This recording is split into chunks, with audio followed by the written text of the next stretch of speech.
So আমি আজকে interview করছি mister sensation of our Bengali music industry Imran Mahmudul. কেমন আছেন ভাইয়া? আলহামদুলিল্লাহ, খুব ভালো। তুমি কেমন আছো? আমি খুবই প্রেশারে আছি, বলেন কেন?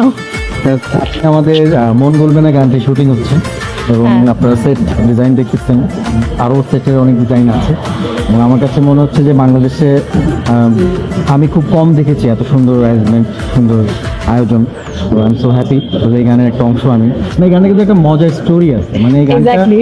লাইক অনেকে আমাকে জিজ্ঞেস করছে গানটা কিরকম, রঙের রঙিন হবার পর কি এটা কি রোমান্টিক গান, একদমই cinematic গান, different. এটা কি গান? বেসিক্যালি এটা পপ রিদমিক, বাট এই গানটা হচ্ছে গার্লফ্রেন্ড বয়ফ্রেন্ডের মধ্যে যদি কেউ চিট করে তো কোনো একটা পার্সন একদম ডিটারমাইন থাকে যে তার কাছে আর কখনো সে যাবেই না, পৃথিবী বা দুনিয়া উল্টে গেলেও যাবে না।